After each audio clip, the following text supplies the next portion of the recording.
when your prisons are filled with so-called asylum seekers who repaid kindness, and that's what they did. They repaid kindness with crime. It's time to end the failed experiment of open borders. You have to end it now. See, I can tell you. I'm really good at this stuff. Your countries are going to hell. In America, we've taken bold action to swiftly shut down uncontrolled migration. Once we started detaining and deporting everyone who crossed the border and removing illegal aliens from the United States, they simply stopped coming. They're not coming anymore. We're getting a lot of credit, but they're not coming anymore. This was a humanitarian act for all involved because on the trips up, thousands of people a week were dying. Women were being raped. Nobody's ever seen anything like it. Raped, horribly beaten, raped. On the trip up, the journey up, it was a long walk. It was a long, arduous journey, indeed.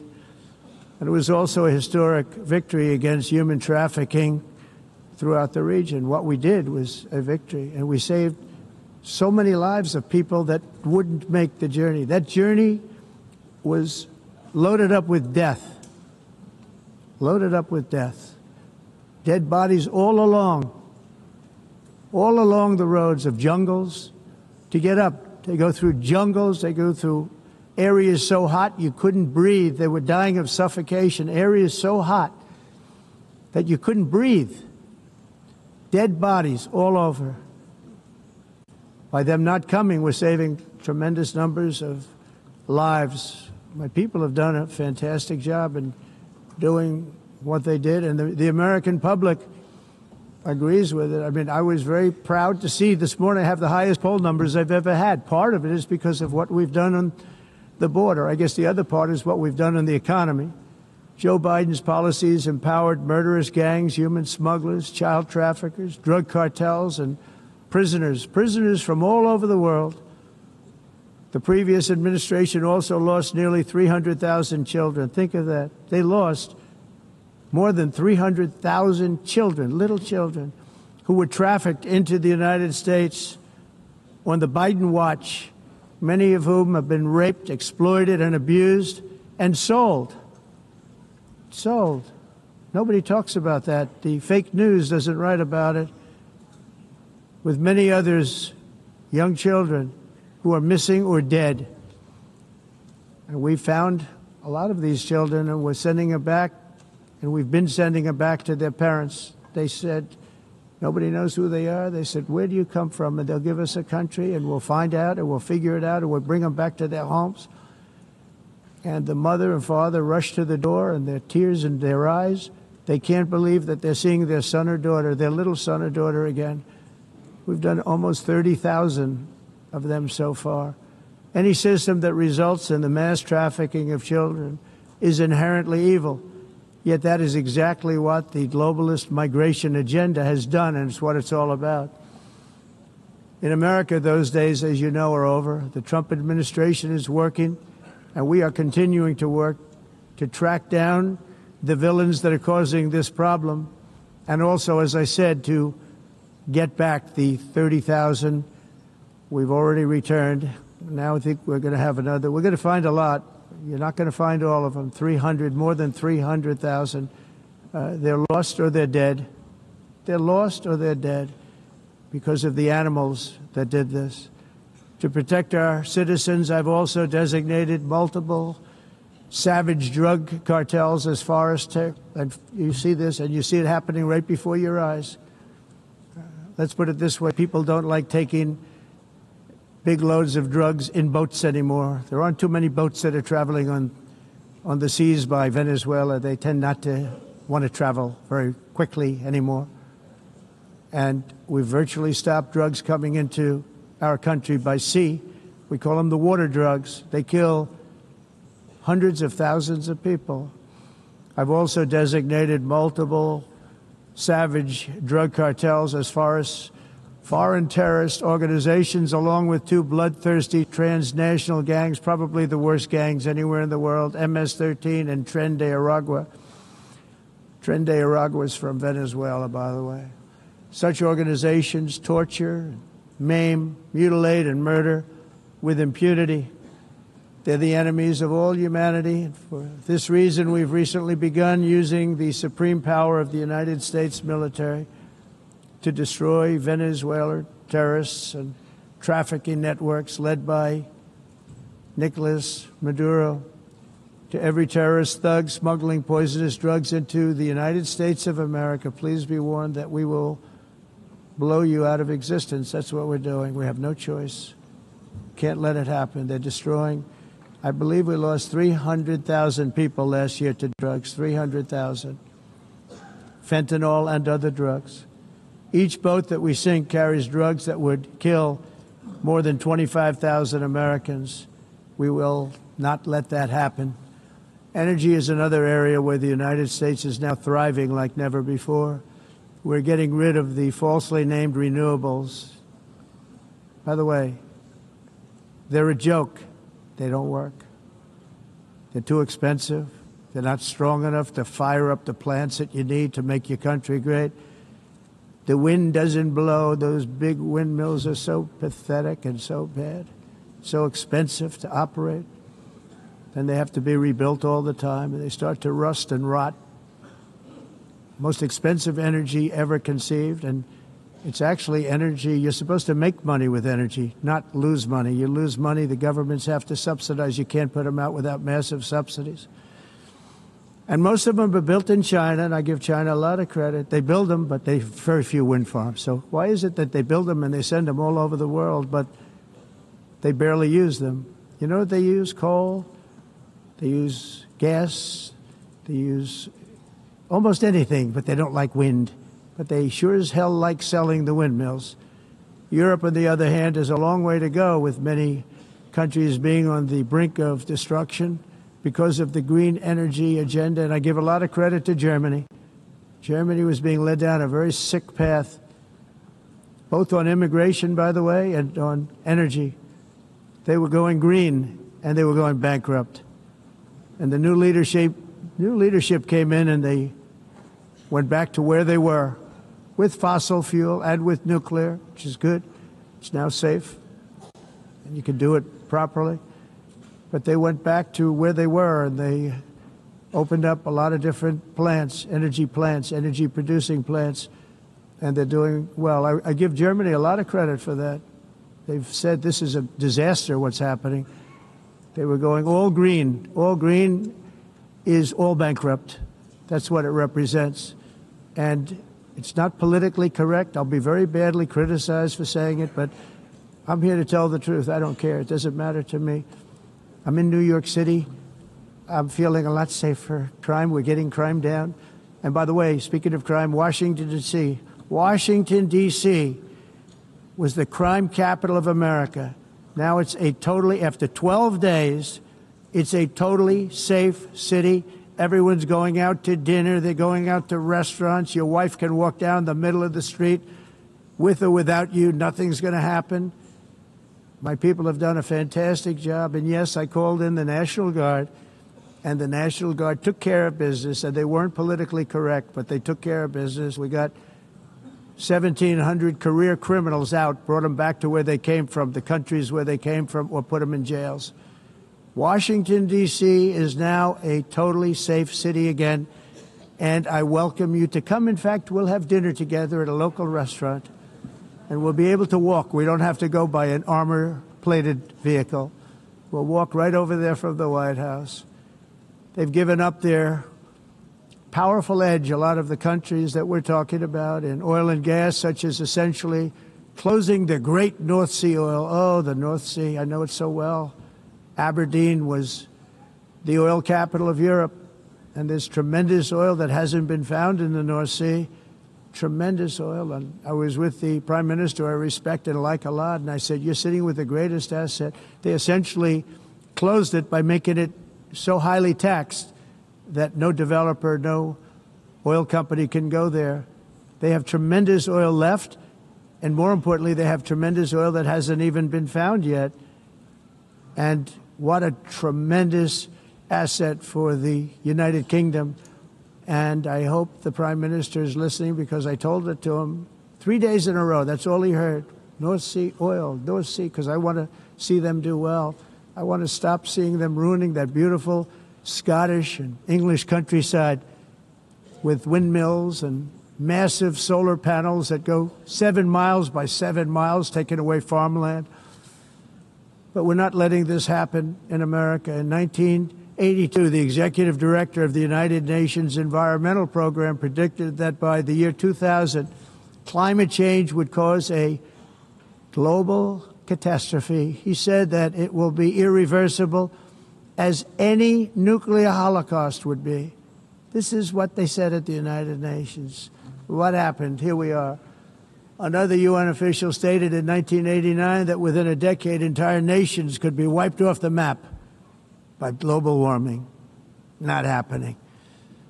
You know, it used to be global cooling. If you look back years ago in the 1920s and the 1930s, they said, global cooling will kill the world.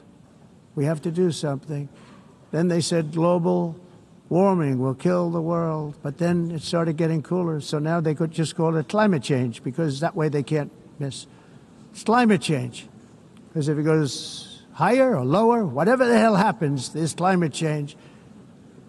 It's the greatest con job ever perpetrated on the world, in my opinion. Climate change, no matter what happens, you're involved in that. No more global warming, no more global cooling. All of these predictions made by the United Nations and many others, often for bad reasons, were wrong. They were made by stupid people that have cost their countries fortunes and given those same countries no chance for success. If you don't get away from this green scam, your country is going to fail. And I'm really good at predicting things, you know. They actually said during the campaign they had a hat, the best-selling hat. Trump was right about everything. And I don't say that in a braggadocious way, but it's true. I've been right about everything. And I'm telling you that if you don't get away from the green energy scam, your country is going to fail. And if you don't stop people that you've never seen before, that you have nothing in common with, your country is going to fail. I'm the president of the United States, but I worry about Europe. I love Europe. I love the people of Europe. And I hate to see it being devastated by energy and immigration. This double-tailed monster destroys everything in its wake, and they cannot let that happen any longer. You're doing it because you want to be nice. You want to be politically correct, and you're destroying your heritage. They must take control strongly and immediately of the unmitigated immigration disaster and the fake energy catastrophe before it's too late. The carbon footprint is a hoax made up by people with evil intentions, and they're heading down a path of total destruction. You know, the carbon footprint was a big, big thing a few years ago. I remember hearing about the carbon footprint, and then President Obama would get into Air Force One, a massive Boeing 747, and not a new one, an old one with old engines that spew everything into the atmosphere. He'd talk about the carbon footprint, we must do so. Then he'd get in and he'd fly from Washington to Hawaii to play a round of golf. And then he'd get back onto that big, beautiful plane and he'd fly back and he'd talk about, again, global warming and the carbon footprint. It's a con job. At extreme cost and expense, Europe reduced its own carbon footprint by 37%. Think of that. Congratulations, Europe. Great job. You cost yourself a lot of jobs, a lot of factories closed, but you reduced the carbon footprint by 37%. However, for all of that sacrifice and much more, it's been totally wiped out and then some by a global increase of 54%. Much of it coming from China and other countries that are thriving around China, which now produces more CO2 than all the other developed nations in the world. So all of these countries are working so hard on the carbon footprint, which is nonsense, by the way. It's nonsense. You know, it's interesting. In the United States, we have still radicalized environmentalists. and they want the factories to stop. Everything should stop. No more cows. We don't want cows anymore. I guess they want to kill all the cows. They want to do things that are just unbelievable, and you have it too. But you know, we have a border, strong, and we have a shape, and that shape doesn't just go straight up. That shape is amorphous when it comes to the atmosphere. And if we had the most clean air, and I think we do, we have very clean air. We have the cleanest air we've had in many, many years. But the problem is that other countries, like China, which has air that's a little bit rough, it blows. And no matter what you're doing down here, the air up here tends to get very dirty because it comes in from other countries where their air isn't so clean. And the environmentalists refuse to acknowledge that. Same thing with garbage. In Asia, they dump much of their garbage right into the ocean. And over about a 1 week and 2 week journey, it flows right past Los Angeles. You've seen it. Massive amounts of garbage, almost too much to do anything about. Flowing past Los Angeles, past San Francisco, and then somebody will get in trouble because he dropped a cigarette on the beach. The whole thing is crazy. The primary effect of these brutal green energy policies has not been to help the environment, but to redistribute manufacturing and industrial activity from developed countries that follow the insane rules that are put down to polluting countries that break the rules and are making a fortune. They're making a fortune. European electricity bills are now 4 to 5 times more expensive than those in China, and 2 to 3 times higher than the United States. And our bills are coming way down. You probably see that our gasoline prices are way down. You know, we have an expression, drill.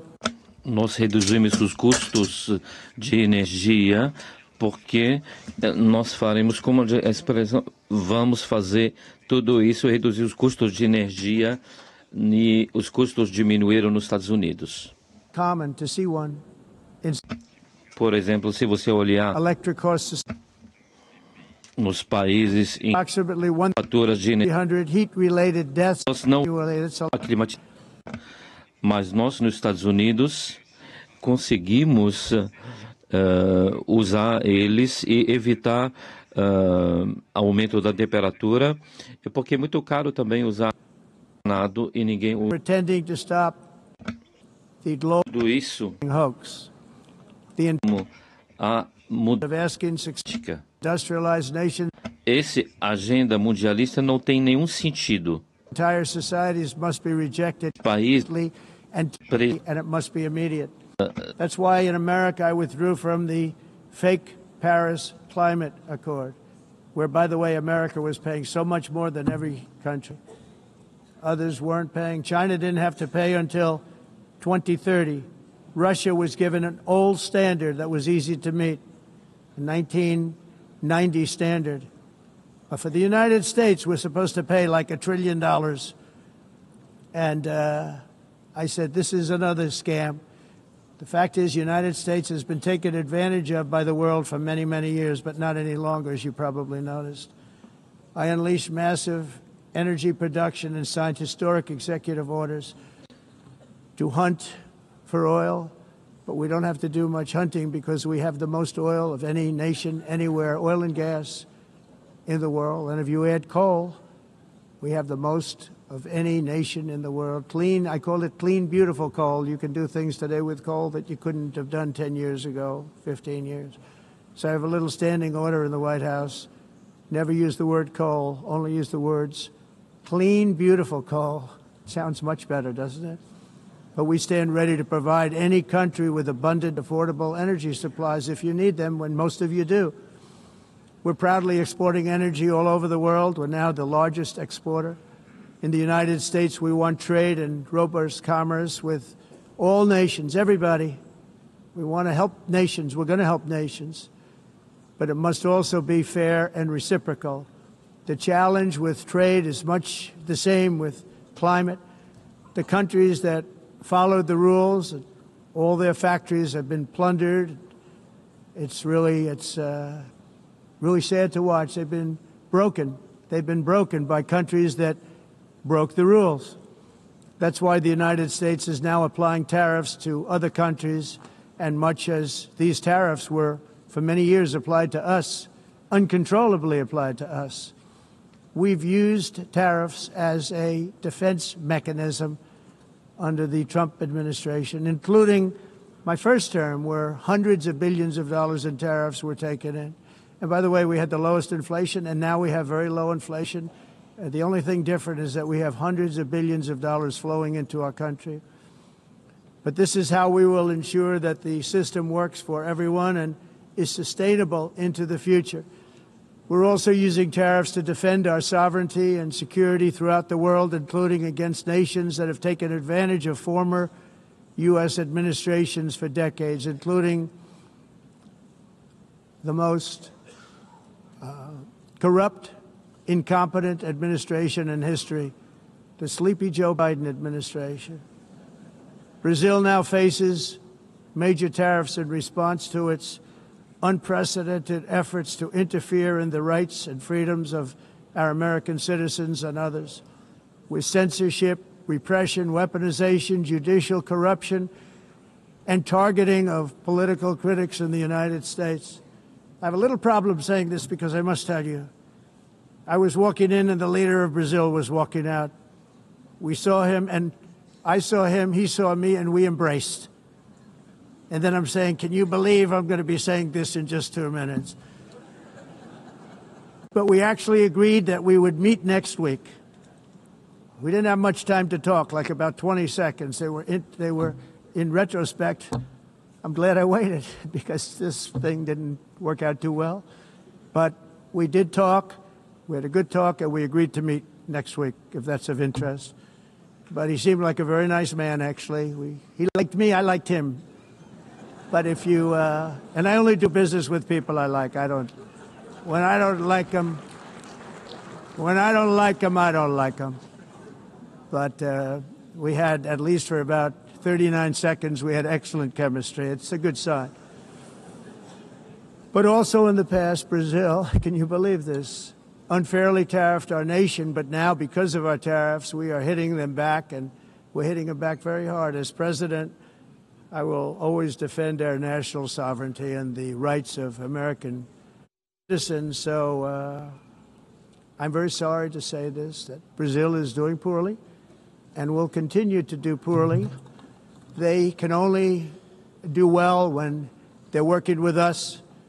Without us, they will fail, just as others have failed. It's true. Next year, the United States will celebrate the 250th anniversary of our glorious independence, a testament to enduring power and American freedom and spirit.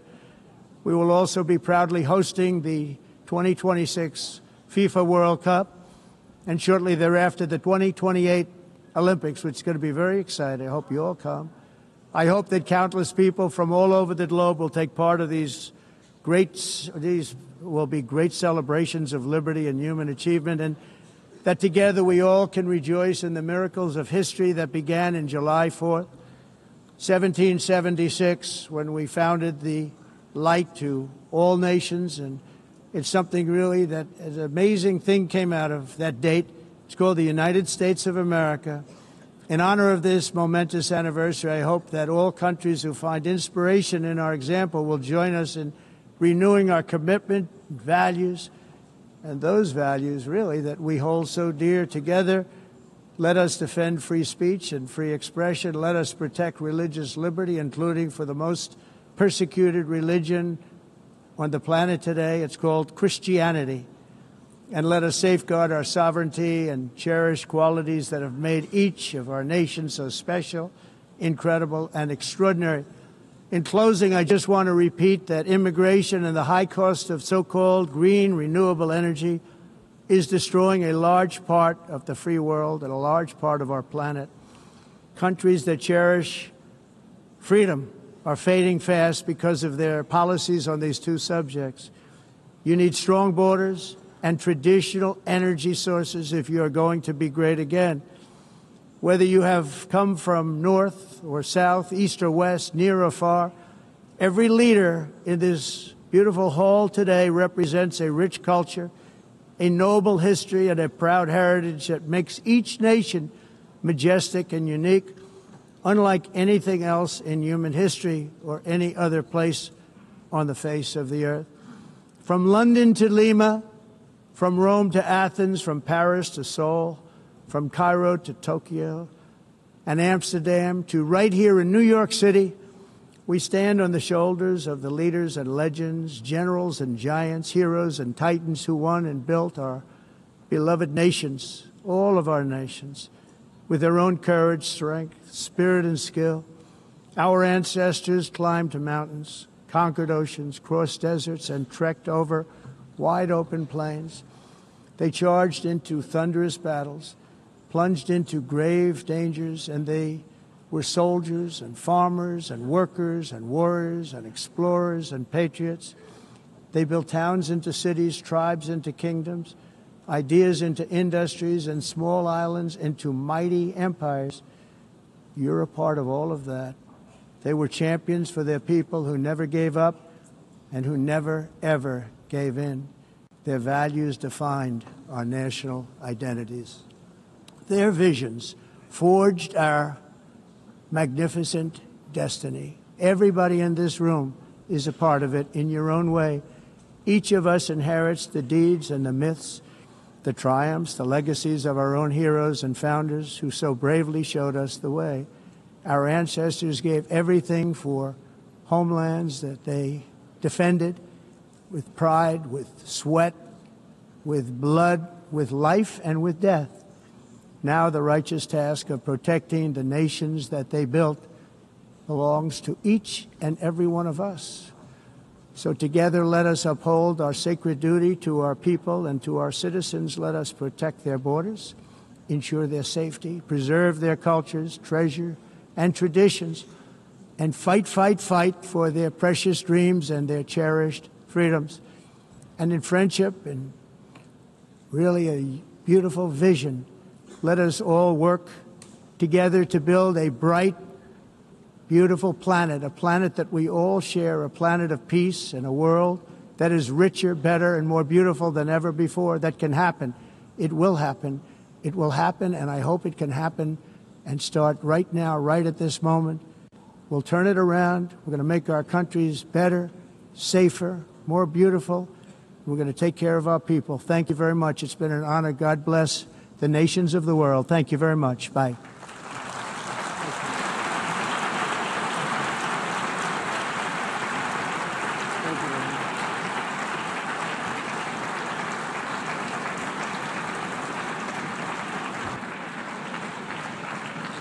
On behalf of the Assembly, I wish to thank the President of the United States.